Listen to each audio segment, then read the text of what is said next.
saya Anjas Arianto, biasa dipanggil Anjas.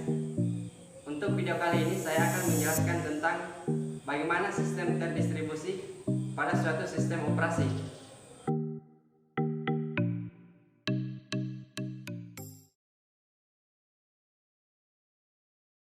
Sistem operasi terdistribusi adalah salah satu implementasi dari sistem terdistribusi, di mana sekumpulan komputer dan prosesor yang heterogen terhubung dalam suatu jaringan. Koleksi-koleksi dari objek-objek ini secara tertutup bekerja secara bersama-sama untuk melakukan suatu tugas atau pekerjaan tertentu.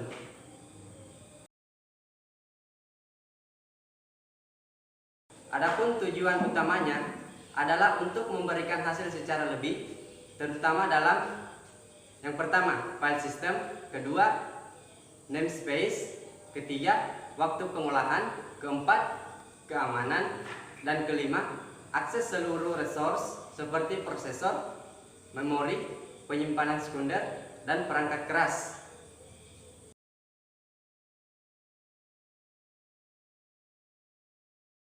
Sistem operasi terdistribusi dan sistem operasi jaringan, yaitu suatu sistem operasi terdistribusi yang sejatinya adalah berjalan pada beberapa buah mesin yang tidak melakukan sharing memori, akan tetapi terlihat bagi user sebagai satu buah komputer single.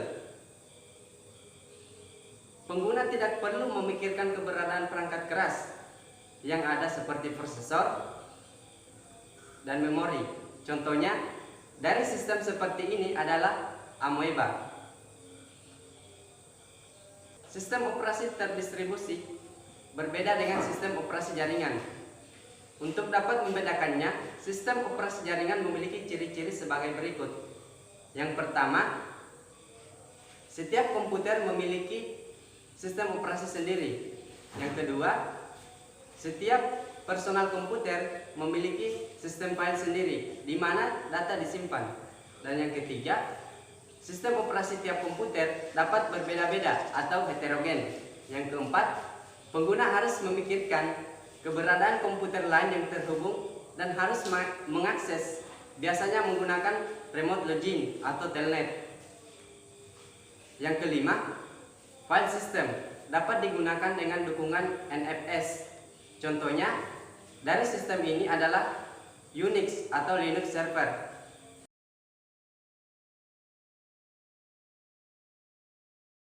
Fungsi dari sistem operasi terdistribusi. Yang pertama, shared resource.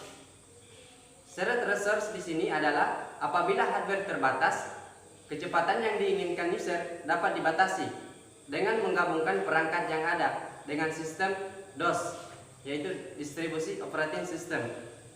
Yang kedua, manfaat komputasi.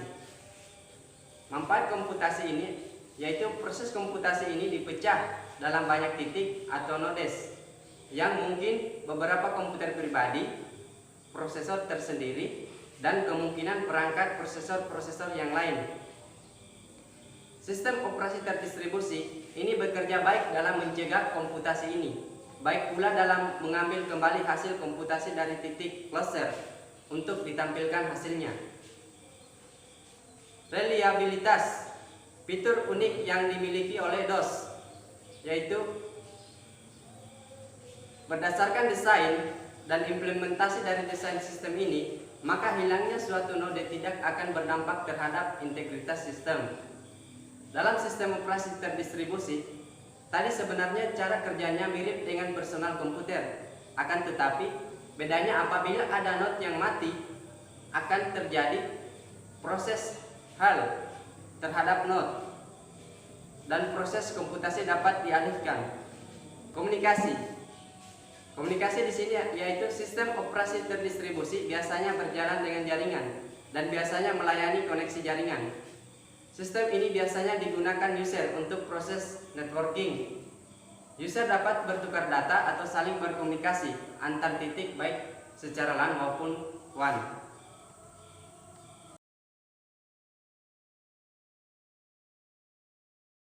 Komponen sistem operasi. Sistem operasi terdistribusi akan dibahas dalam Amoeba. yang saat ini banyak digunakan sebagai salah satu implementasi dari sistem operasi terdistribusi.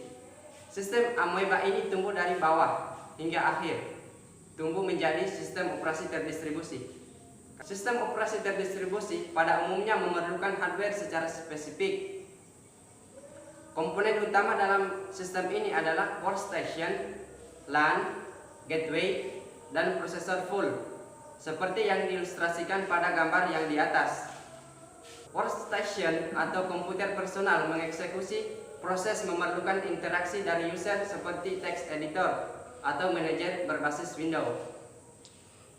Server khususnya memiliki fungsi untuk melakukan tugas yang spesifik, dan server juga mengambil alih proses yang memerlukan I/O yang khususnya dari larikan disk.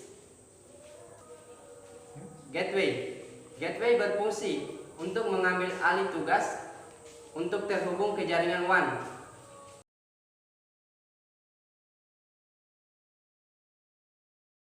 Jenis-jenis sistem operasi terdistribusi. Yang pertama, amoeba. Sistem berbasis mikrokernel yang menjadikan workstation personal menjadi satu sistem terdistribusi secara transparan. Kedua, angle. Sistem terdistribusi yang paralel.